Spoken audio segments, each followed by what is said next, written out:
Well, yes, good morning. It's good to be back on this platform, wherever you are. And thank you very much for always joining us on this program. It's a pleasure. Yes, so we are back again on this special program this morning. As you know, this is where we review our newspapers, interpret our African codes, and of course invite people to review, the papers with us to give you an insight as to what's happening, in and outside the Gambia. So today on the program, we'll take a look at the African code. Then we'll head to the newspaper review. Mr. Carr is our newspaper review guest. And of course, we will be talking to Dr. Sheikh Omar Bitey, update on global Mpox outbreak. He is the incident manager, Mpox. And of course, we meet the people tour. Ansumana Eso Nyasi would be live on television. As you know, the president is out to go and meet the people around the country to know their concerns and also look at ongoing projects, to get first-hand information on these things. Yeah, so Mamadou Gajiga is also attending the Islamic Games in Saudi Arabia. So we will be talking to Gajaga as well on this program. Mr. Carr, good morning. How are you? Good morning, Balde. Thank you very much for having me. It's good to have you once again on this program. And the touch of black necktie and white looks nice. It looks good when you put it together. Thank you. It's that type of morning when the weather permits so that you can wear something like this. But days past, it was very hot, extremely humid. But the humidity now, the level is going down. So you can adjust to the new weather and then start dressing as you are rightly dressed with your sweater already out, So by the time we finish this program, before I go outside, I will take this off because the studio it's cool, So outside would be hot, so I'll definitely take it off. It's our winter, so you are permitted to wear it. So Mr. Ade Drame is the co-host of this program. Good morning, Mr. Ade. How are you? I'm well, thank you. I'm very well. How are you? Fine. It's good that we are sharing this platform again, like yesterday. Yes, it's all been a bit hectic. As you mentioned, we have people who are out and about. Somebody on Meet the People tour. We have somebody in Belém in Brazil and somebody in Riyadh in Saudi Arabia. And we hope to hear from all of those people. The television is going far and wide. Absolutely. Indeed. Yeah, so one man you can trust is better than an army of cowards. One man you can trust is better than an army of cowards. Or betrayers. So that I think it's from Egypt. Yeah, that's very self-explanatory. Trust is very fundamental in terms of any relationship. So if you lose trust in somebody, it means, you cannot actually, depend on that person for anything. So that is why it's always important to guard the trust you have with people very jealously. So you don't create something that will be perceived or seen to be betrayal, because once you have that, it's always difficult to patch or mend again. So the word trust is very, very important in relations. Yeah, and regarding the army of cowards, of course, it means that if something is to happen, that army might very well flee and leave you to the mercy of whatever the danger is. Whilst the one person you can trust will probably stand by you, might even fight with you. Whilst of course, as it implies there, others might desert you. And of course it happens also when people are going through tough times. The people who you can depend on will be there for you even through the tough times, not just the good times. The ones who will only be around you when things are going well, then effectively those are the cowards, because they're not ready to kind of go through the difficult times with you. But when it's all nice and sweet, they're there and they're patting your back and singing your praises. I think this must have originated from ancient times when you have one person leading an army, being in the front, entirely reliant or dependable on the people behind him, that they will not run. They and won't he run will be in the face of the enemy. Yeah, so when you have that, but if you have group of cowards behind you and you are leading them, once they dissipate and run, then that's the end, and you are doomed. Yeah. Then the army is defeated. So in those times, you know, once you lead, because you would be leading, the hero would be leading the entire army and demonstrating a level of bravery. So those behind you as well, you have to trust them that they will not just scatter and run away. Once that happens, then the war is lost. Yeah, cool. What's your take So on it? it's an Egyptian proverb. And what's your take? And, you know, it reminds me of a saying, a united minority is better than a divided majority. Absolutely. You know, It's very good. so it's telling you how trust is significant. I mean, in anything that you do within the work environment, in the society, even between you and your spouse. That's I true. mean, betrayal sometimes can be very hard. And at the same time, you know, to make it again becomes very difficult. It's like when you break a glass Or an egg. or an egg, you can never put it together can't- again. you You can can't- patch you can't- it. You can't unbreak You it. can patch it, but always there is that, I mean, thing that you looked at the end of the time. Yes. Well, it's true. I mean, I like the one about, you know, divided majority, because you look at what happened in places like South Africa, where the Boers, the Afrikaners, the people, the Dutch people, they were very much a minority, but they were very together. And because the Africans who owned the land were so divided, it was easy to come in, conquer the land, and oppress and even rule them for a long time, until, you know, there was some kind of semblance of unity, and they were able to push them out and regain their land. Yeah. And it reminds you know, the rhyme when Humpty Dumpty, you know, had a great fall. All the king's men and all the king's horses couldn't put Humpty together Dumpty again. together again, because it's already fractured. Yeah. So something that's fractured is difficult. That's why you should cherish it. You should protect it very jealously. Your relationship between people, the trust, if they have it in you, do not break that trust. Make sure that, you know, is something that they continue for perpetuity, and that's important. People that give their word in those days is like cutting blood, cutting your arms and then signing it in blood. So that kind of thing is a word. Word is very important. Sure. So where trust is dissipated, then everything falls apart. Yeah. And we see it, of course, even in relationships. You know, if you are in a relationship and you break the trust, there's almost nothing you can do to regain that trust. It's difficult. You know, again, It takes forever to forever heal. or never. Yeah, quite. Yeah, exactly. Yeah. Yeah, so I think we are all saying the same thing, you know. It depends on how our viewers also interpret this program. If you have any interpretation, please, you can share on our social media. We are on YouTube and Facebook as well. You know, we will try to read it out as we used to do here. Yes, it's always good to get the insight from our viewers and listeners, and yeah, they're listening to us and thinking, no, I don't agree with that.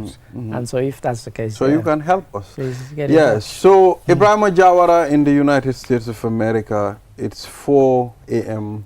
At the moment. Where he is. But he's always glued watching this program. Sometimes he sent his contributions on this program. Sure. You know, and Uncle Mustafa Ali is in New York as well. They follow, and Sister Jenaba in the UK. They follow this You program. should give them a badge then. Yeah, so Recognition. they are, as- and I think that is their Fans badge. of- It's Banky in and Spain. Banky in Spain, In Madrid. Spain. I mean, he Yeah, also correct. sends contributions. That's I right. mean, these are things that are very dear to us. I mean, when you follow, you say, okay, we are following your program. So it means a lot to us. It will encourage us to do better. Absolutely. Yes. Yeah. So we'll take a short break. After the break, then the newspaper. We'll be back. Opticalia, Gambia's leader in optical care with 5 locations offering the best in visual health. With cutting-edge European technology, Opticalia delivers single vision lenses in just 20 minutes. At Opticalia, we care about our future. Eye exams are free for individuals under 18, ensuring everyone has access to quality eye care. But it's not just about vision. Opticalia also provides advanced audiology services to ensure your hearing health is in the best hands. Our audiology services offer European standard hearing aids and diagnostics, ensuring everyone can hear clearly. Whether it's testing or treatment, you can trust Opticalia for your auditory care. Opticalia offers European standard products, fair prices, and exceptional value all under one roof. Visit Opticalia at the Tropic Shopping Center near Senegambia or call us on 7767-121 or at any of our regional branches. Banjul 7767-126, Brikama 7767-123, Farafenni 7767-124, Basse 7767-125. Opticalia, love what you see and hear.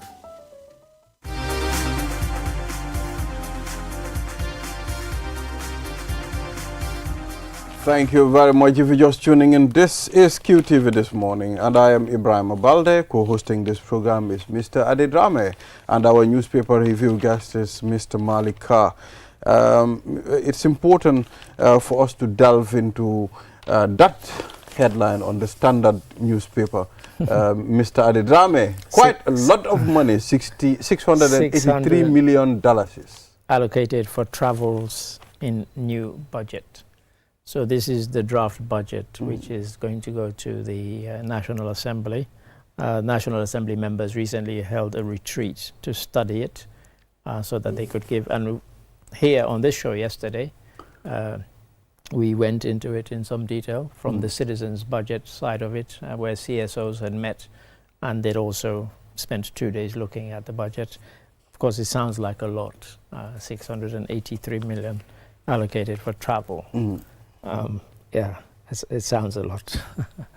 Yeah, but that is the oversight role of the National Assembly, as you pointed. Yeah. These are proposals that, the minister definitely tabled, and they should scrutinize it and see what is best. That is why they are representing us as National Assembly, so that they can do due diligence, look at it, and then say, look, we are going to reduce it by so amount, we're going to adjust here and there, and then listen to the arguments also being presented by the minister as to why he penciled that amount for travel. Indeed. So.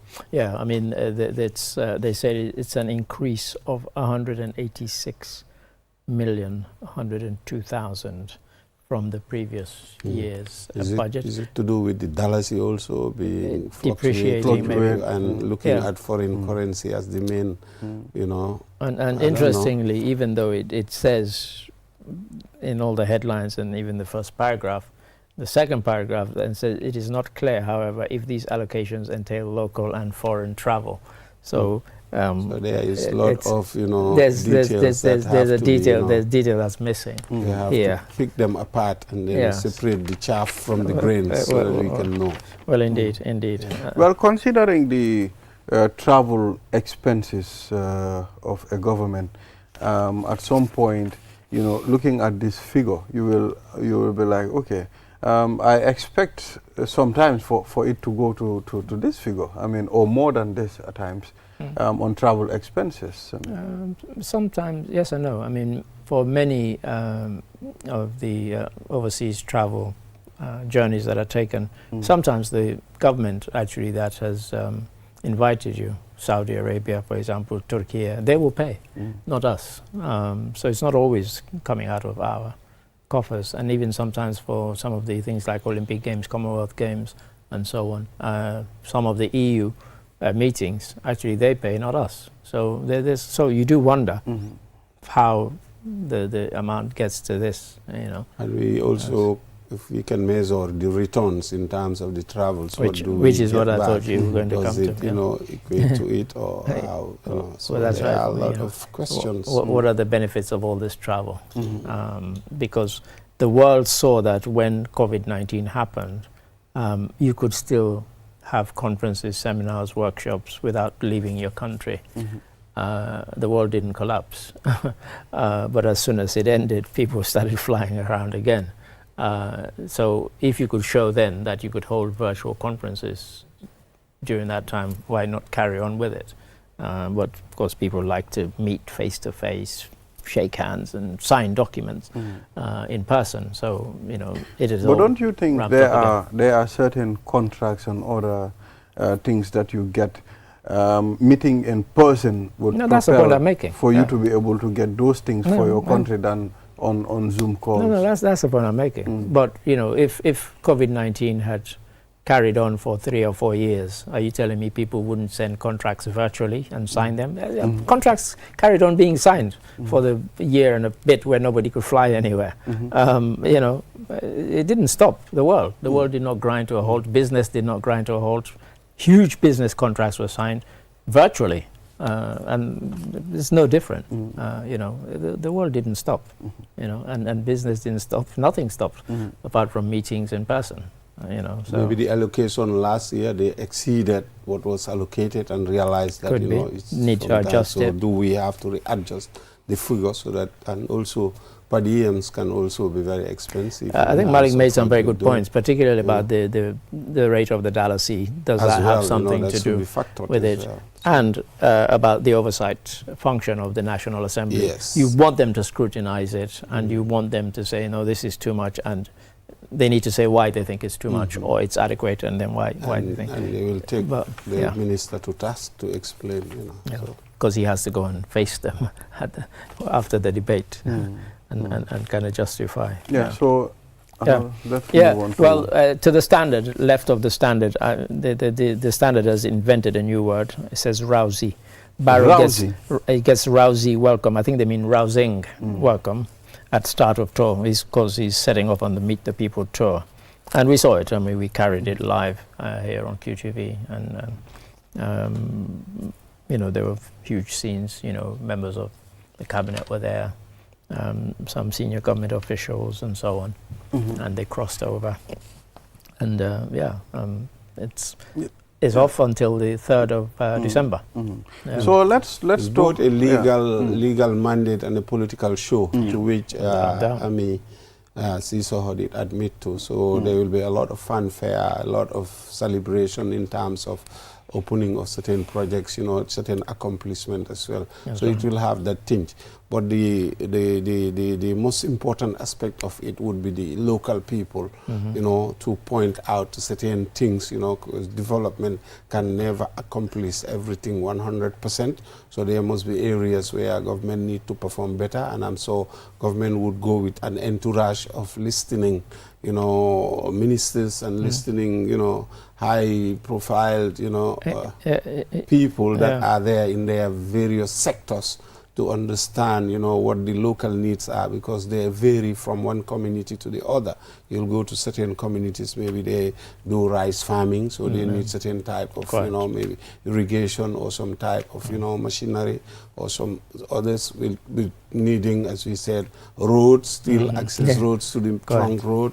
So a host of things, and then they will go back to the drawing board, look at what they have accomplished in the last year, what areas are still deficient, try to adjust and address those issues. So it could be very interesting, depending the honesty of the discourse, the engagement, the dialogue. People will be able, within respect, to express their core concerns, and they also take it in good faith to address those issues. I was indicating, because I don't know whether our producer can pull out the clip that we played on the news yesterday, because you've actually nailed it.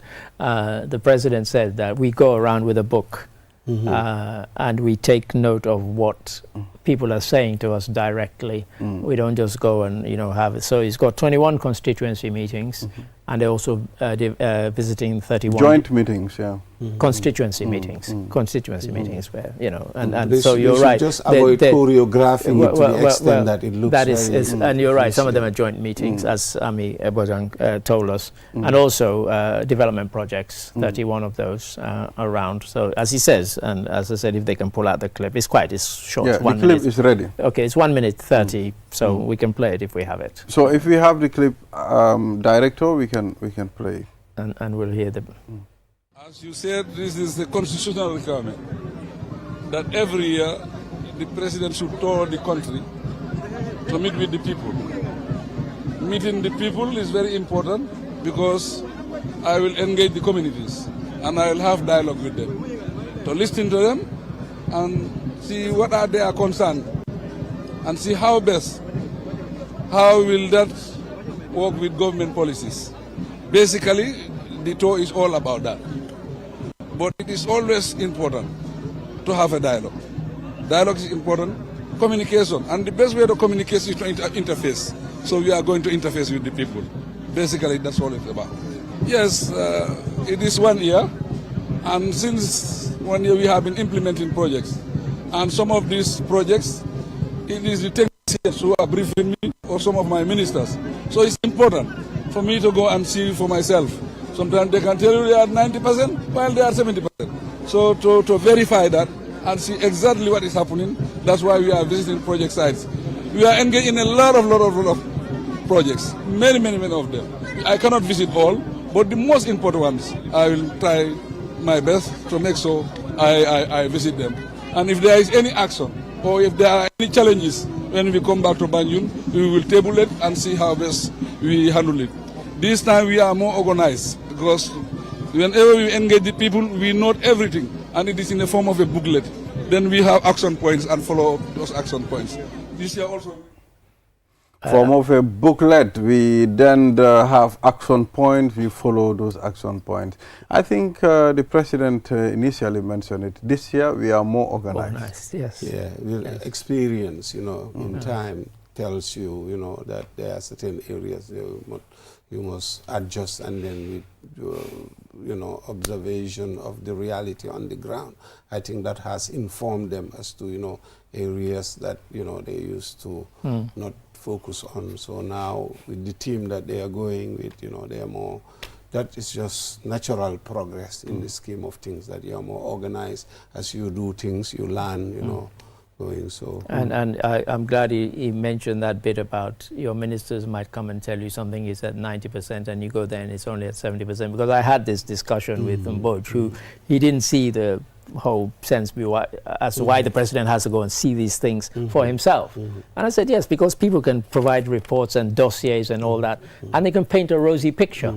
But if you go there and you see it's not as rosy, even the quality, well, this is it. Something you go they said, and we built a perimeter wall and it's this thick, it's that thick. You go there and it crumbles under your hand. You have to be there to see it. And so because the president should always be on the side of the people. What is, because they are trustees of public funds. So naturally, if they assign their ministers or directors or whoever, they should expect them to deliver, not just to deliver, but quality as well. So that follow-up, they is saying, is what will inform you or give you first-hand information as to what type of work has been, the quality of the work, the quantity of the work. So these matters, and then seeing is believing. So therefore it's important. So this is expected of the president, as Mr. Carr mentioned. He should be on the side of the people. I mean, I think this is even good for the country, because if contractors know the president will take his time to come and survey and look at all these places again, so work would be done the way it should be. Absolutely. And it's one of the reasons why I've always kind of given it the thumbs up, because as I've mentioned many times in Sierra Leone, we don't have something like this. It's not mandated for the president to go around. He'll go and visit a site if he thinks, oh, I'm interested in this, but he's not mandated to do so, whilst in the Gambia the president is. And he can't escape it, and it does. And if you we'll see in the report from ESO, and we'll probably hear from him later. There were people who were critical, and they addressed their criticisms in terms of what they were going through and what they would like to see the president do. They didn't hold back, so it wasn't all praise singing and people painting a sort of a rosy picture of life. Those who had hardships actually mentioned them directly to the president, and he gets to hear them. And you realize, I mean, most of these projects that are given to contractors, and contractors not doing them the right way, this deteriorated our systems in Africa for so long. So I think we should start doing the right thing. Start, putting the funds to the projects that are given to us. When my father was a minister, he always used to give the example. He said that, we would all sit there and some guy would tell you, I'm not corrupt. And then two people will come to him. One will say, I'll give you £1 million if my company gets the contract. And the other guy just says, we will build the best hospital for you. He said, and of course the corrupt man says, oh, well, the hospital will be built anyway, and I'll take the £1 million. And of course, it's very likely that the reason they have to bribe you is because they're going to give you some substandard thing. If they spent $1 million paying you, that's $1 million less that should have gone on building the project when they get the contract. And so it's quite easy. And he said, somebody who's never seen £1 million in one go is tempted. It's tempting. It's tempting to them. Well, it's always about legacy and integrity. What do you want to leave? That's what your song legacy. do you want to leave once you leave this stage? Because it's just natural that one day you will not be there. Yeah. What did you do that will people remember you for? And that is very important to have at the back of your mind when you are in power and things are happening. The dance is there, everybody is shouting. You are the center of the world, people believe in you. So you get up in the morning, people worship you, you begin feeling, but what are you going to leave behind that people will remember is the most important thing. So legacy is an underlying word that everybody, wherever you are, whether you are president or director or manager or wherever you are, what do you leave there as an imprint that people will always remember you for? I think that's important. Absolutely. Yeah. So, I mean, any interesting ones from you? Yes, we'll need to look at it. Alpha Capital faces question on the 50 million payment to TRRC into commercial account. Yeah. He's been there 4 times, I think he's appearing. For the select committee, special select committee into the sale and disposal of ex-President Jammeh's assets. And this one is getting very, very interesting indeed. Especially the Future Lake building that was owned by the government and sold as well for 100 million. That's right. So those kind of transactions just leave people baffled. Well, this is it. And also mentioned here, it says some buyers of Jammeh properties denied access. Again, this came up at the select committee. Because there are squatters there. That's right. That's right. You couldn't get access to a property even though you bought it because people were squatting. So there is another question on Foreas. Will there be cross-carpeting in Gambian politics? But I think that's normal. It happens in politics all over the world. Why should Gambia be any different? That's an individual choice, as to where you want to be, what organization you want to belong, but maybe they are trying to look at the laws to see whether, we used to have these laws when you change sides, then there'd be a by-election. Assembly member, you have to lose your seat and all those and things. contest. So I don't know. Because people have always felt that you are somehow disenfranchising the voters. If you come to me at the election and say you're NPP and I vote for you, and then later on you decided to cross over to UDP, for example. I didn't vote for you to be in UDP. I voted for you because you're in NPP. And so people, as Malik said, there had been a sort of trying to introduce laws to stop that. But people can change their minds. It's not fixed. Just like, for example, I get into a lot of hot water in Sierra Leone. People say to me, you are APC. I say, no, I'm not. My father was APC when that party was formed. He would not even recognize the current party that calls itself APC. So why should I follow that just because my father was there at the founding of the party? So, it's not like that. And of course, ideologically, we're human beings. We change our minds. We can change our mind. Today. So I am more interested in that cross-carpeting while people voted for you. If you are GDC or PDOIS, you cross-carpet to NPP or UDP. Should you lose that seat? I've always believed you should. That is how it should be. I've always believed that. Because people voted for you under that party ticket. For a particular... but here, when you are moving, you move with the seat to the other party. Yeah, in many countries, you move. We see it in America, see it in the UK, They don't always hold a by-election when somebody... So we have Ansumana Esonyasi on the wonderful. line. Ansumana is with the presidential tour. They are currently touring the whole country. Meet the people tour. This is incumbent on the president to do this at least twice a year. I mean, to go and meet the people on their, listen to their concerns and also try to see how to fix certain things across the country. So Ansumana, is Ansumana ready? Okay, so let's proceed with the paper before Ansumana is set. Ansumana had to build up his stamina ahead of this tour because we knew it was going to be still, quite an exhausting one. Where are they now? Yes, they should be around the Nyomi end. This is the first leg of the journey. So nurses testified to Omar Baji's unconsciousness and lack of medical support before death. So Omar's case is still under investigation. And we are still waiting for the final result. Well, I think this is a coroner's inquest, isn't it?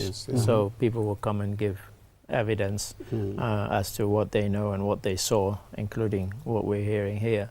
But certainly, without prejudging the case, what seems to be emerging certainly contradicts the initial statements that were issued by the police, that there was a pursuit and he fell down, and so on. This eventually led. Interesting. By the way, Ade, I just need to mention this. Last night I was driving near your area, that is Sukuta roundabout, and I saw something extremely strange because it was very, very busy. But what I saw some young people taking charge of the traffic when the police officers were not there, and they are right in the middle coordinating the movement of the vehicles. Well, I got there after. I'm like, this is kind of weird. I got there after 9:30, and I met them there. It's not completely in charge. I think the IG should look into that. Recently, they recruited a lot of police officers, so one would have expected that they would have sufficient numbers to be manning this. But it was the young people taking charge and directing the traffic around 9 o'clock. It was as I said, I got there around 9:30, and it was rather bizarre, as you said, because when I was in the car with Buba Fati, we were saying, oh, it must be the police directing traffic, because every time you have that sort of jam, and apparently there'd been a couple of cars had broken down on the roundabout, and there'd also been an accident.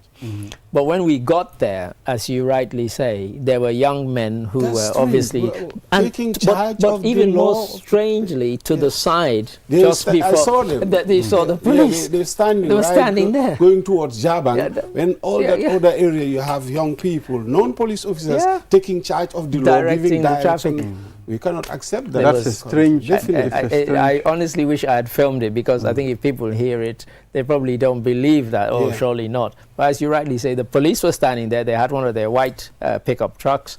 And I saw that. And they were standing, and yet you had these young people. They were directing the traffic, being the police, taking duties and doing that, directing. It was stop, move, and it was bizarre. It was chaotic. It was and it was quite. I think that should be the job of the police. Well, and absolutely, certain things. Certain things we don't have to take them lightly. Citizens cannot take that responsibility and assume that when we have so many police. Absolutely, we recruited a lot of police. I mean, recently. And there were so many of them standing around the truck, and you wonder, why are they not doing this? Why are these young guys doing it? So you can see the sense of responsibility sometimes. I mean, there are things that these are things that should be done. No matter what happens, you have to do them. Definitely, they should be looking into those things. We cannot, as a country, accept. So I hope they're watching. So Momodu Gajaga is on standby in Saudi Arabia, attending the All Islamic Games. Exactly. So we will talk to Gajaga. Good morning, Momodu Gajaga. Good morning, Mr. Balde. How are you? I'm very well, thank you. Kaifa haluka? My Arabic is just as good as almost non-existent. Labas, alhamdulillah, yes. So, I mean, you are currently there attending the Islamic Games. Can you tell us what's happening, what's going on at the moment? Well, Balde just arrived last night in Riyadh, the capital of Saudi Arabia, and it's the Islamic Games that brought me here, coverage of the Games. The game kick-started on Friday, the opening ceremony. in which the Gambia participated. And in the various sports so far, the Gambia participated in swimming. The Gambia also took part in judo. So in all those sports, judo to be precise, the athlete who competed for Gambia in the 73 kilogram category, Fine Jai, who is a Commonwealth Games silver medalist, went all the way to the quarterfinals and then even the semi-finals.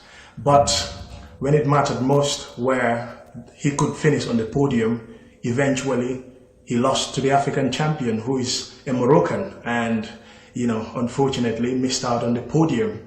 So in swimming, Pap D. Jonga is one of the Gambian swimmers.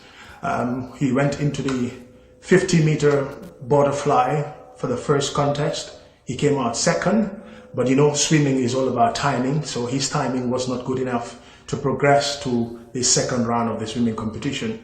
He also competed in the freestyle as well. There's another type of swimming called the freestyle, also 50 meters, but couldn't progress beyond the preliminary rounds, getting into the next round. So far, that's been the competition for the Gambia.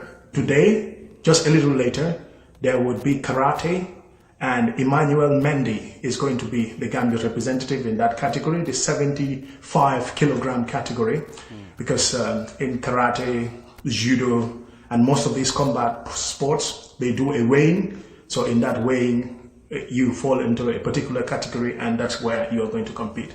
So in karate, he is going to compete for the Gambia in the 75 kg. So far, that's what's been happening. And in a few days, there will be the most interesting aspect of the games, that's athletics. For you. The track one, where you have the 100 meters, the 200 meters, the 4x100 meters, the relay. Fantastic. So looking forward to those events. So currently, just stuck at my accommodation, but I'll be going out to go sort out my media accreditation, because that is what gets you the access to go to the different venues and cover the different sporting activities. Mr. Gajaga, as you step out, I don't want you to get into trouble. There are a couple of people you missed out on mentioning. Usman Job. No, Usman Job also took part in the swimming. I watched it, so I know he also took part in the swimming and didn't get through. And Abdurrahman Sise, 100 kg in judo. Can you hear me, Gaj? Yeah. Gajaga, we are hearing you. Oh, I don't know what's happened. Go on. I can't hear you, Balde. Yes, It's Ade speaking. Can you hear me? If you're hearing me. Oh, well, carry on That's speaking. all from me for now, and I'll get you more updates in subsequent editions of this morning. Thank you very much. You can reiterate. Yeah, I was saying to Gajaga there, I didn't want him to get into trouble with the athletes when he goes out, because there are a couple of athletes he didn't mention. Usman Job took part in the swimming. I watched it, so I know he did. And I also saw Abdurrahman Sise took part in the 100 kg judo. He lost in the round of 16. So I don't want these athletes to accost him when he goes out and say, you didn't mention me. He'll make full report of it. So Yeah, exactly. So, I mean, we will also be talking not having Julde Ansumana. Julde in Belling? Yes, Ansumana is Onyasi and, is he online? And Julde later.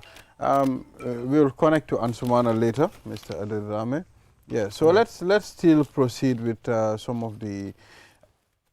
Yes, Gajaga is on, Mr. Adedrame. You're still on. Guys, I don't know if you can hear me now. You weren't able to hear me before. Can you hear me now? Can you say yes or not?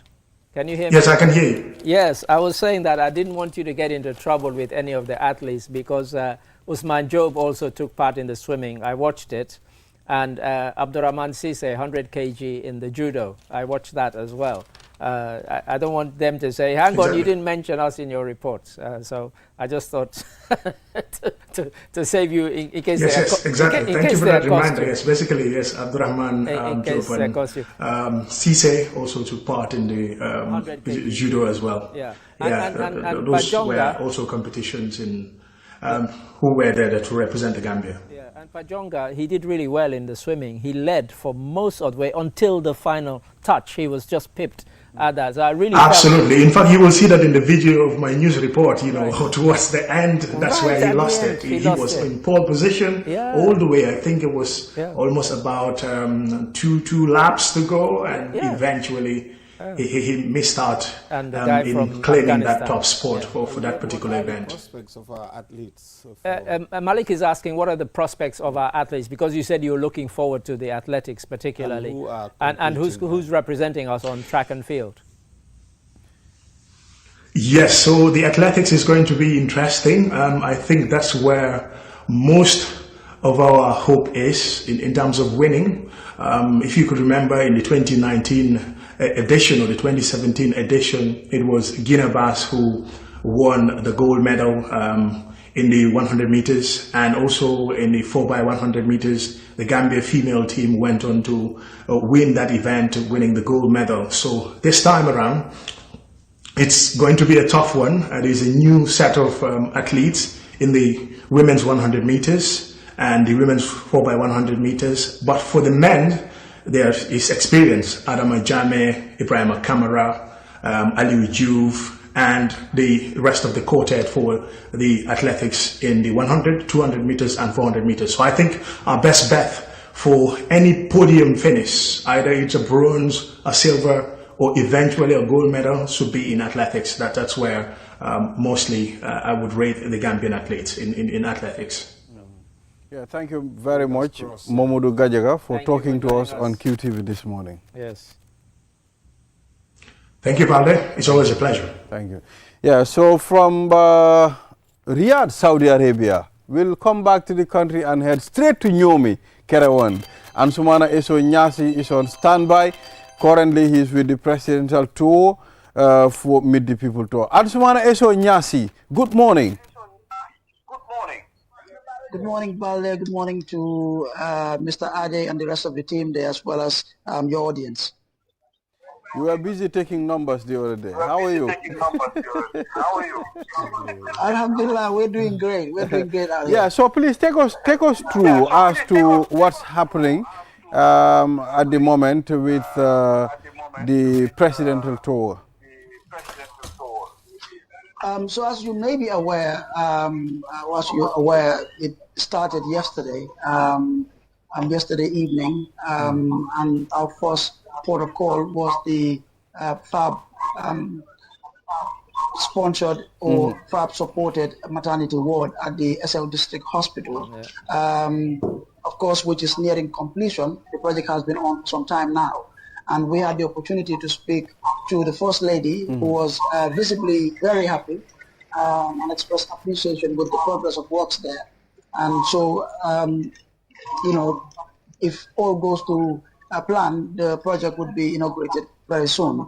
From SL, we did proceed to Jufure, where His Excellency the President and his delegation also visited an ongoing project, which, from what we've seen, is also nearing completion. It's a museum, and knowing Jufure and the history of the settlement, that is a very important project. And so the President was also very happy with how works there have progressed, and he said he was looking forward to its completion. So from Jufure, we also went to Kedemba Hole. Kedemba Hole is in Lower Nyomi, where the government is also, embarking on a massive expansion project in collaboration with the MRC Holland Foundation. As we speak, they've completed additional 6 classrooms at this lower basic school in Kedemba Hole, as well as a fully equipped IT lab, which is the first of its kind in the area. So quite an important project there. And then the final site visit we had yesterday was at a village called Bangali, also in Lower Nyomi, where NAWEC has this interconnection station. And so we also had an opportunity to speak with the managing director of NAWEC, who also, highlighted and also very much stressed the significance of that project. He did tell us that a few months ago, even a few years ago, they used to have problems around that end, especially when one of their feeders was down. But now, with that project, he believes that would be a thing of the past. So, from the NAWEC substation or interconnection station in Bangali, we then went to Makabalamane, which was the first sport meeting we had since the start of the store. And there we had some very interesting speeches. Farmers, in the area, if you're very much familiar with the area, it's a farming community. And so most of the things or concerns that were raised had to do with farming. Groundnut farmers, the price of groundnut was an issue, but also they did mention the issue of roads, the lack of roads in the area as well. I remember one of the speakers saying they're quite jealous with the Hakalang Road, and they want something similar in their area as well. But then the president also did, reaffirm his commitment to ensuring that some of these concerns that were raised, the issue of roads, additional schools, additional healthcare centers, he said his government is very much committed and ready to ensure that these concerns are addressed, and that he looks forward to coming back to the area again, hopefully very soon, to either lay foundation stones for some of these projects that the community is very much in need of, or even inaugurate some of them, some of the ongoing project works in the areas. I am pretty sure Dr. Ahmad Lamin Samate must be present, especially to the visit of that health center and the maternity ward at SL.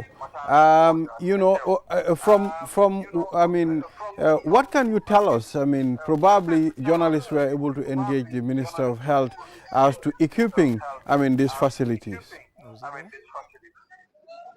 The minister and even the first lady, as I mentioned earlier, are very much pleased with the progress of works at that hospital. And given that it's a maternity hospital, we know that the First Lady's Foundation have been doing a lot in that area in terms of supporting the health sector.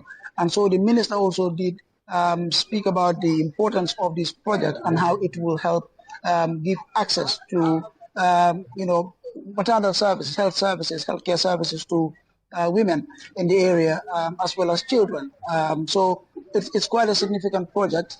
And the First Lady, like I mentioned earlier, was very happy.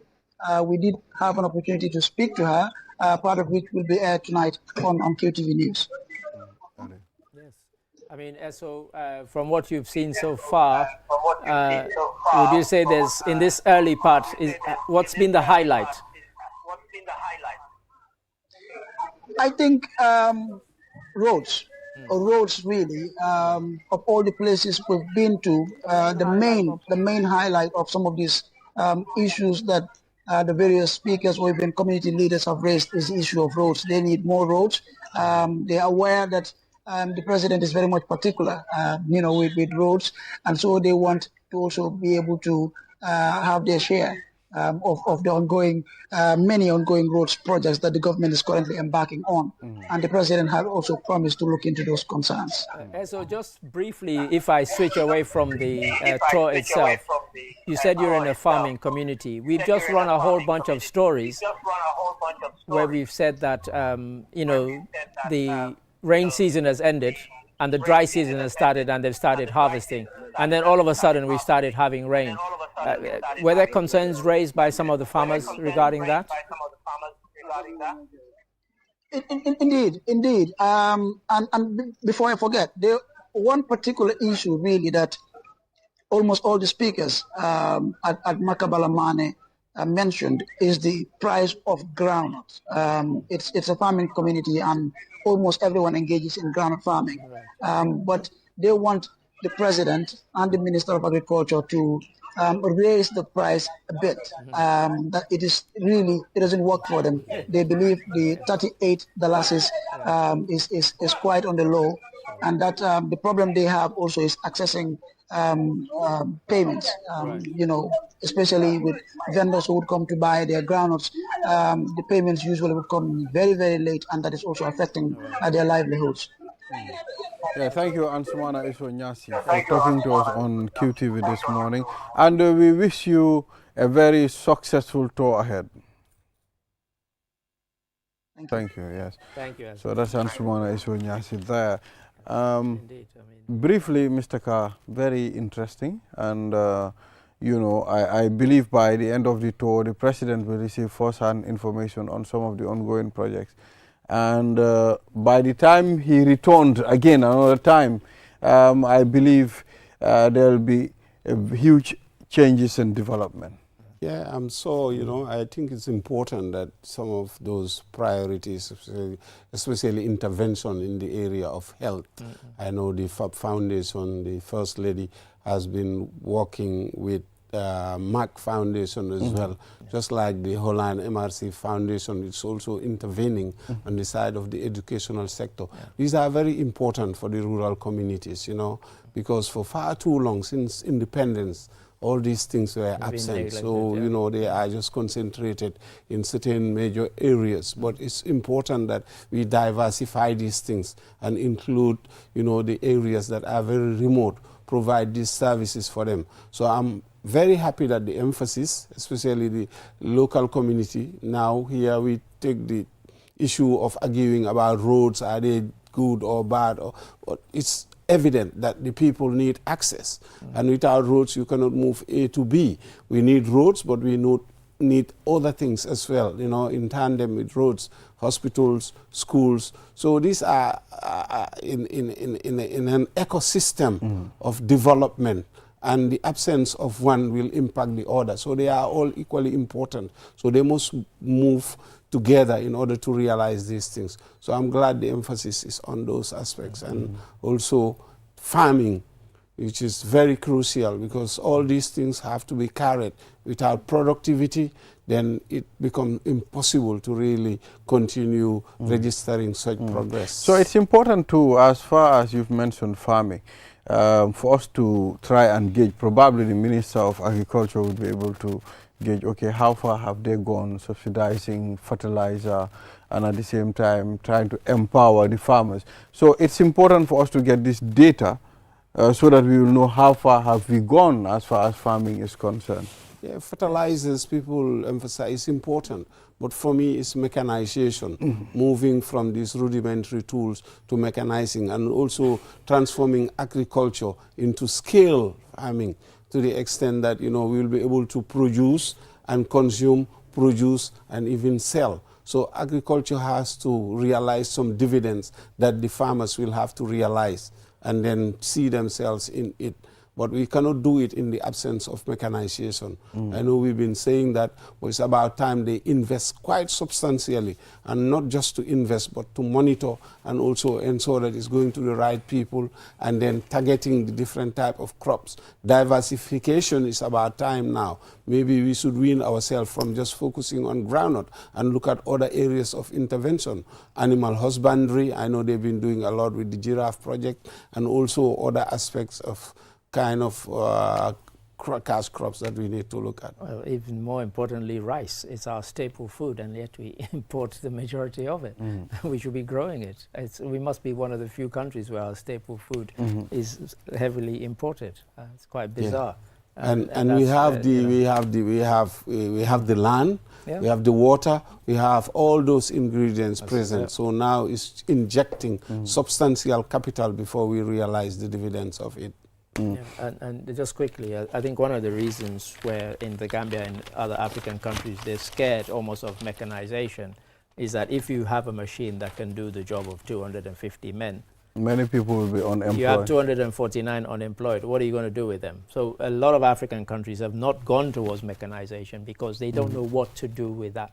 Yeah, well, it's a chain, Ade. Once you produce, then you're creating industries as well. But if you're producing tomatoes, you start having industries. Absolutely. So there will be new type of work that will emerge. Rather than having 100 people unproductive, you know, doing a farming, I would rather have 2 people producing for the entire country. And then the others find themselves in different type. I think that argument can also be challenged from that angle. Yeah, because you have to train people. If somebody is used to just digging with a hoe and then you want them to start working a machine, you have to then invest in training those people, investing in those machines that you want them to transition to.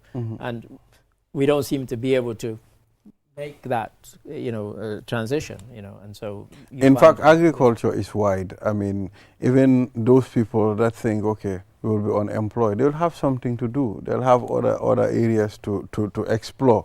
So It should be more effective when we mechanize our agriculture. I mean, like you said, we depend on rice as our staple food. So if we are importing it, it's no good. Yeah, and animal husbandry. I know when we talk about agriculture, It's we wide. just tend to focus on crop true. aspect of it. You know, we have the Ndama cattle, you know, which is resistant to tsetse flies and all these things, and they've been used in West Africa, you know, with other, you know, animals. So these are areas that we can continue developing, produce a lot of milk we can convert into dairy products. So there is a host of things. I know it's theoretical, but it can practically be attainable, because in this day and age, the tools are there, it's available, the knowledge is there, the equipment are there. So it's just about focus and then policy defined And execute. to realize these things, and they are realizable. I hope the Ministry of Agriculture are watching. Thank you. Yeah. Yeah. So thank you, Mr. Ka, for reviewing the stories with us. Yeah, thank you. Thank you very much. Some very good insights my there. pleasure. Yeah. Thank So, I mean, we'll just give it some time. Julde is on the line. After talking to Julde, then we can proceed with the other segment. It's Julde. Have to give Yes. us brief. We have Julde Njai. She's currently in Brazil for COP30. And of course, I mean, it's important for us to have her on this platform, for us to know what are some of the discussions, you know, that are, I mean, ongoing, and what are some of the things that are centered on us as well. So we have Julde on the line. Hello, Julde. Hello, good morning. Is it good evening in Brazil or good morning? It's good morning. She will respond to what says. Good You can say morning. good morning from her side. I think there are 5 or 6 So, hours behind. Mr. Carr, let's take a break. After the break, then we can continue with Julde. link up with Yes. Julde. So we'll be back after the break. naine dake network koto mi yalonko wole warta nyimbanko kan adung adabe soniaring wala nyama imuna fang telefono la mi yalonko abe seniaring adung internet wobe tariaring nyindum kiusel dorna sinyin nati aleno ibori yela kiusel line ota customer care mi suti atima bi kiusel network ko mi warta network ko beti adung adabe soniaring kiusel sunu boss ndolenga silo walang dulia bulan noma QCell, the fastest growing network in the Gambia, now presents to you the eSIM. QCell's eSIM allows you to electronically scan a code and join the world of digital SIM cards. Customers with physical SIMs can easily switch to the eSIM as well. So rush now and get connected with an eSIM and start using the latest mobile technology with your trusted GSM operator. For more information, call our customer care on 111. QCell, Sinubus. We innovate, others follow. Terms and conditions apply.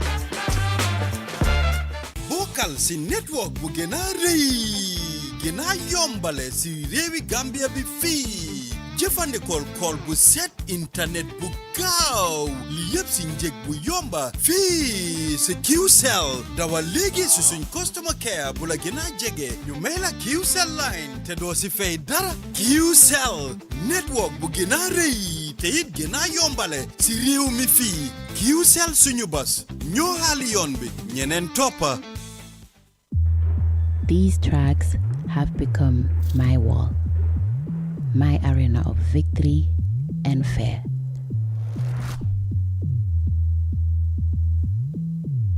I relentlessly walk, push, strain, and stretched. Moments when every fiber of my being screams, give up. But the fire within me won't let me quit. Despite the burning muscles, in this sport, every moment matters. Every second counts. My failures, my dreams, my pain, my triumphs, they propel me forward beyond all limits.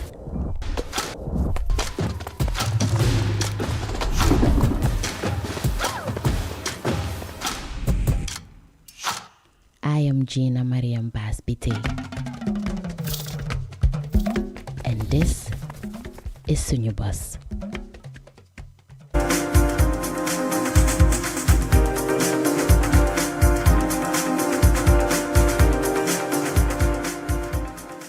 Yes, we are back. You are watching QTV this morning. I am Ibrahim Abalde. Now let's move on to Brazil. We have Julde Njayo on the line.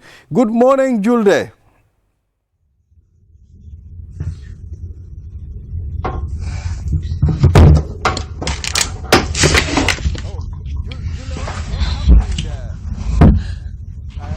Hello. Yes, hello, Julde. Bana. Yes, so we are getting... Good morning. Morning, Julde. How are you doing? Hello, Julde. We are getting you loud and clear. Good morning, Ibrahim. How are you? Yes, so how are you, Julde? Good morning.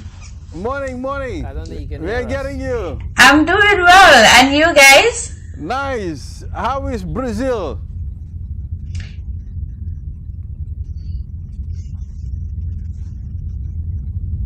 How is Brazil, Julde?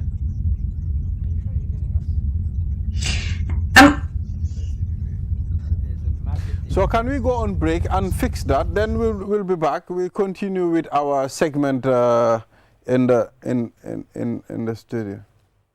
Yes, Julde is trying to say something. You know, I've said this 100 times, Doctor, that, you know, whenever I'm a host of a program and they tell me we want to link up with somebody on the phone and so on, my heart sinks. Because it's not just anything to do with QTV. You'll see it on CNN, BBC, and so on. And I keep making the joke that as human beings with communication, we can send somebody to the moon and speak to them there. And yet somebody on the phone, you're hearing, can you hear me? Can you hear me? Are you getting me? Yeah. I never understood it. That becomes a and I hate it whenever I'm a host and they tell me, oh, we're going to be linking up. Oh, no. So we have Dr. Sheikh Omar Biteye, Incident Manager, MPOX, and we're talking about the global MPOX outbreak. So, Doctor, and also the Gambian context. Doctor, it's good to have you here on the program. Is this the second time? Yeah, this is the second time Yeah. I'm actually coming here for this program. On this morning. The last time was actually on liver cancer. Right. But this time around, I'm actually wearing another hat, Yes. which is on the MPOX response in the Gambia. Yes. Yeah. Let's talk about MPOX. I mean, first, let's start with what is MPOX? Yeah, thank you very much, Balde. MPOX is actually called monkeypox. It's actually a disease that is caused by a virus, which is actually the MPOX virus. This virus, actually, you get it from animals. So that is why it's actually called a zoonotic disease. It is actually a zoonotic disease. That's because you get it from animals. But you can also get it from human to human. Yeah. But the main mode of transmission, when it was actually discovered, it was actually from animals. So that's why it is actually called the MPOX, which is actually more of monkeypox. Yeah. So, I mean, the global outbreak, you know, tell us about that. Yeah, globally, what happened, this happened in August 2024, when the WHO realized that there was a lot of MPOX, monkeypox cases that were actually coming up worldwide, and specifically in Africa, in countries like DRC, like Uganda, Sierra Leone, Liberia. So that was when the WHO declared monkeypox as public health emergency of international concern. When that happened, equally, Africa CDC, which is the continental body in Africa, also took it up, because most of the cases were actually coming from Africa. And they also took it up as something that is of international concern, equally just like WHO. Then we started actually screening patients for MPOX, because the cases were actually coming up. And since then until now, worldwide we have recorded up to about 600,000 cases. But equally in Africa, a good number of those cases were actually coming from Africa, specifically. So this is why I think it is something that is actually very important, specifically for Gambia, and considering the neighboring countries. Quite a good number of the neighboring countries are actually having mpox, like Sierra Leone, like Ghana, like Liberia. So, and if you consider Sierra Leone to Gambia, is actually, we are all together in, so we are all one family. So it means that if Sierra Leone is actually affected, the risk of Gambia also being affected is also very high. And during that period, since then, we also started screening. And until now, we have screened up to about 139 cases, suspected cases. And amongst them, we got only one case that was actually positive in July the 18th. But notwithstanding, because since it was declared, we have been doing our work to make sure that Gambia does not actually suffer. Sure. I mean, by making sure that all the preventive measures, because we started with the having a national mpox response plan. And after that, we also had a incident management response team, which also comprised of the coordination team for the response in the country. And what we did was to have different pillars that would also be responsible of the different activities in the Gambia to make sure that the disease actually does not come to the Gambia. And even if it comes to the Gambia, what should we do to make sure that it does not actually get to everybody or other people, specifically the immunosuppressed patients who are actually most of the time more severely affected. And this was when the ministry, under the Ministry of Health, we came up with this and also came up with a response plan and also activated the emergency, the emergency response program. And as the incident manager, our responsibility is to make sure that we coordinate all the activities that are actually happening in this country. That is to say, with regards to surveillance, to make sure that we train health workers who are able to detect suspected cases and send them. And two, to make sure that we train health workers to make sure they are able to treat patients who actually have mpox, and equally to educate the general population, because education for me is actually more important. I think it's I think it's crucial, because one of the reasons why I wanted you to come on and speak is that there was a headline, and I wish I'd brought the paper from last week, which said that 58% of the mpox cases in the Gambia are male, and I thought there'd only been one positive one. Where did they get that figure? But that was their headline. And the newspaper's on my desk. I wonder if my colleague can bring it, because I just thought, we need to clarify and inform the public that in fact there's only been one positive case. So where they got this 58% being men in the Gambia, it actually said in the Gambia. I think it's like it was more like a misinformation, because we screen about 139 cases. But amongst these 139 cases, suspected cases 58% were actually male. Which is what I thought it was. But So I think to clarify, it's like we had only one case of mpox in the Gambia. So since then we have not had any other. And so the person who was arguing me, I hope you're listening and I hope you're watching. So I want to know, how is mpox different from smallpox? They are all in the same family. But the issue about smallpox is like there is a vaccine. There was a vaccine that was actually given in the 1960s to the 70s. But what I can say is like, and that vaccine also, which is very effective against smallpox, is also effective in other pox viruses, like the mpox or the cowpox, because these are all diseases that are actually within the same category. Now, what I would say is like mpox, there are different ways of actually getting it. One is like you can actually get it directly from the animal. Now, in what way? One is like if an animal actually bites you and the animal is actually having mpox, it means that there is a possibility of actually getting it. That's number one. Number two is like if you eat an animal that also has mpox, the possibility of you getting it is also high. So that is directly from animals to actually human beings. But as I said, human being to human beings, you can also get it in different ways.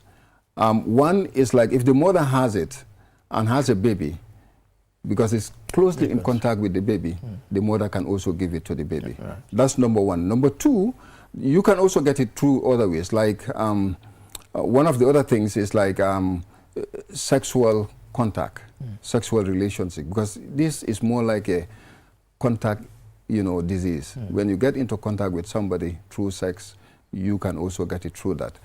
You can also get it like oral sex. It does not necessarily mean you are directly, but through the oral, through the mucosa, you can also get it through that. You can also get it through like somebody who has mpox, and the other individual maybe is having an open wound. And it's coming into contact with somebody who has mpox. That can also lead to the transmission of the disease to that individual. The other way is like somebody who also has maybe, in our normal family settings, usually you have a brother, then you wear your clothes, and sometimes you share together.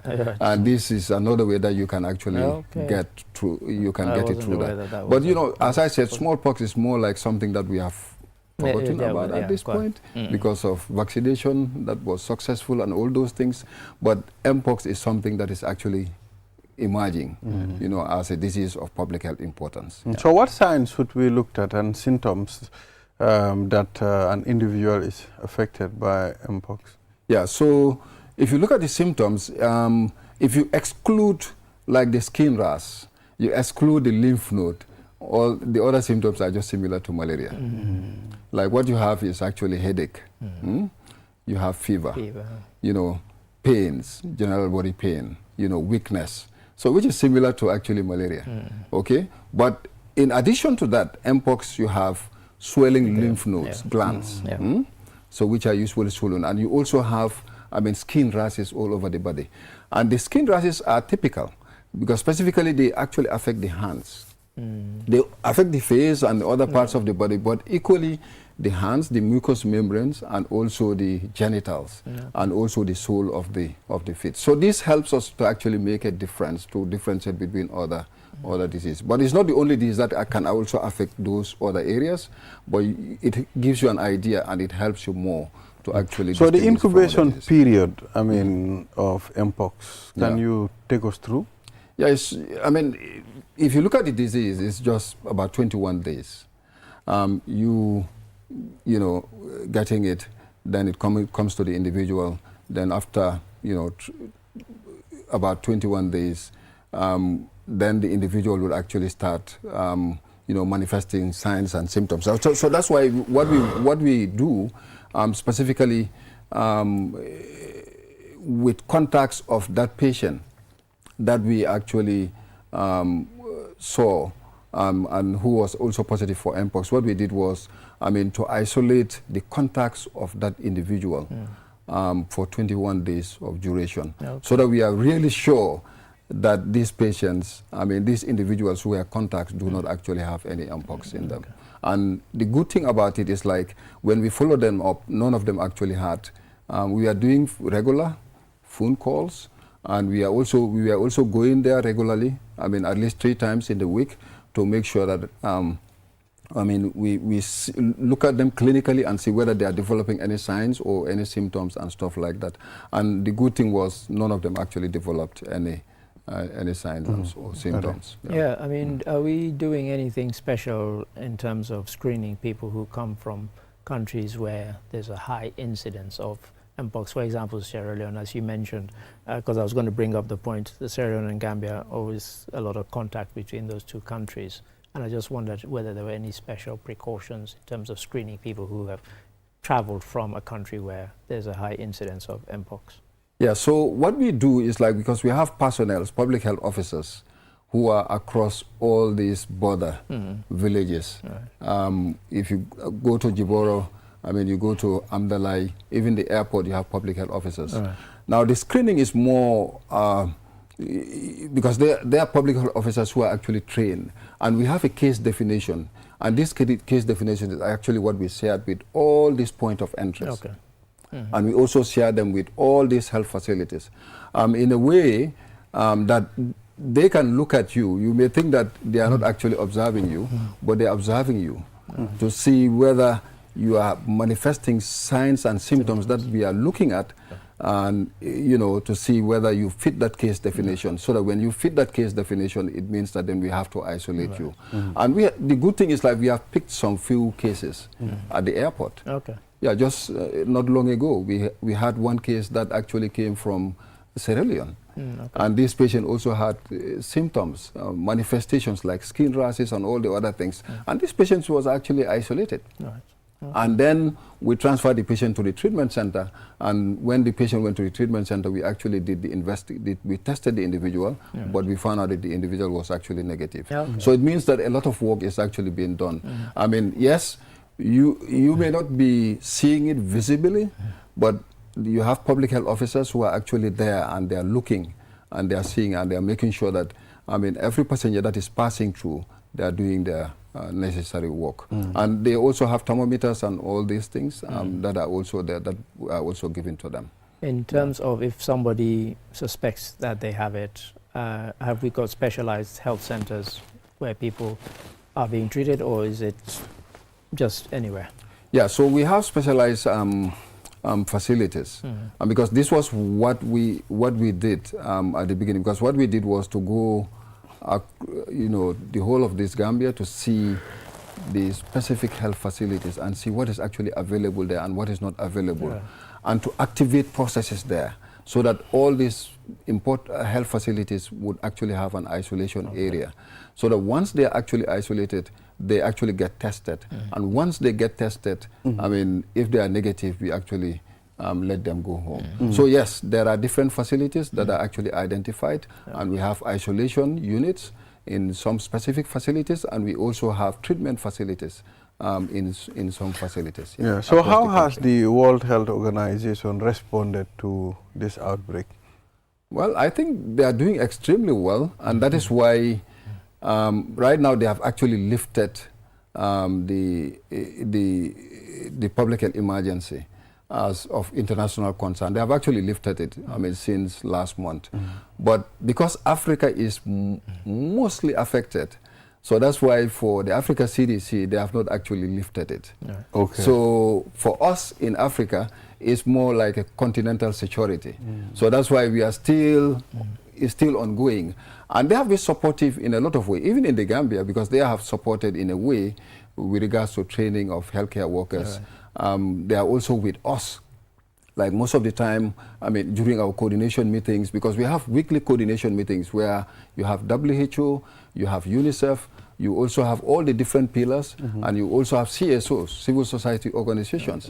They all come. Every week we have a meeting, and they all contribute in that meeting. What have we done right? What are the challenges? What are the gaps? So that we can actually try to solve those gaps as much as possible. So WHO has been at the front line. UNICEF has also been at the front line. So a lot of these international organizations, they have also been very, I mean, supportive in the response. So we'll be right back. I mean, we'll talk to Julde Njai. She's on the line currently in Brazil, attending the COP30. Julde, good morning.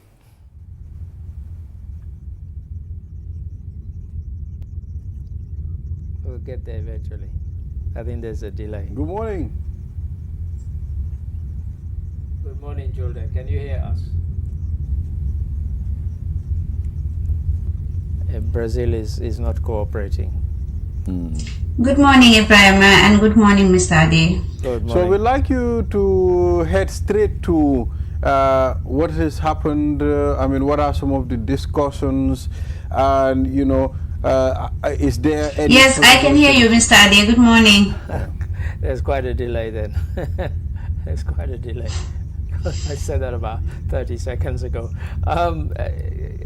I don't know if you heard Balde. Then if you can tell us what have been the highlights so far. She's trying to respond to my question. Yeah.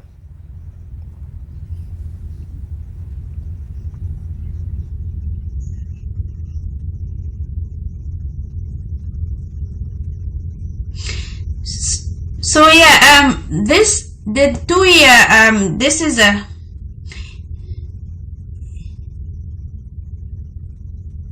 exactly. So the 2-week meeting here on the team that is delivering climate action in the Amazon, from commitment to implementation, seeks to accelerate progress on adaptation, climate finance, and efforts to keep global warming below 1.5 degrees Celsius. And, delegates and ministers from around the world agree on the list of issues that are to be debated, and a crucial step of, those outcomes or debates of this summit also includes the issue of finance. And we've seen that finance has always been a very big challenge as far as climate change is concerned, and over the years that has been happening during the previous COPs. And this year, the target that negotiators are pushing is that, they're going to ensure that they have $1.3 trillion per year by 2030. And we've seen that last year's summit, they agreed on around $300 billion, but that has not been really forthcoming as far as climate finance is concerned. And the issue with this is that, the least developed countries and the Africa region are mostly affected when it comes to the issue of climate change. But interestingly, they are not the big emitters. So now what world leaders are pushing here is the fact that there should be a just, equitable distribution of these resources, and then those that are big emitters should ensure that the funds that are being allocated should be allocated judiciously and also on time. We spoke to the Minister of Environment, Gambia's Minister of Environment, Climate Change and Natural Resources, and what she is saying that climate finance must be accessible, available and affordable, otherwise the gap remains, and that is what we've been saying. Minister Manjang also says that even though Gambia has been doing so well in terms of our nationally determined contributions and our national forest management strategy, without which these are policies on paper, right? But without the finance available, this cannot be realized. And we've seen that world leaders have also joined that voice, ensuring that climate finance is really accessible to everyone. And we've seen the president of Brazil as well saying that it is time to defeat those that are also claiming to ensure that defeat climate change, who deny the issue of climate change, that it is existing, and people should really ensure that they trust science and then they work towards that. And he also mentioned something very, very interesting. It's the fact that funding climate change is much easier than funding war, and I think that is very, very important. So central to the discussion this year, it's more of implementing the pledges that were made in the previous COPs and ensuring that people moved away from just pledges and now moving into concrete actions and ensuring that those pledges are really fulfilled. For talking to us on QTV this morning. I hope all the conversations that are made down there would be implemented. Well, yes. I think Julia touched on it there. I liked the bit where she said funding climate change is easier than funding war. I don't think that is true at all. Governments always find money for war, and they're struggling to find money for climate change. So thank you, Dr. Biteye, for coming. Thank you. We've already exhausted our time.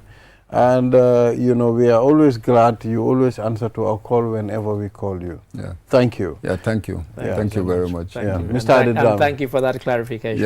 Mr. Adedrama, thank you very much. A pleasure, as always. So, thank viewers, this is all we have for this edition. We'll be back here tomorrow with Imam Usman Jah, and we'll be bringing another topic again. So, until then, bye.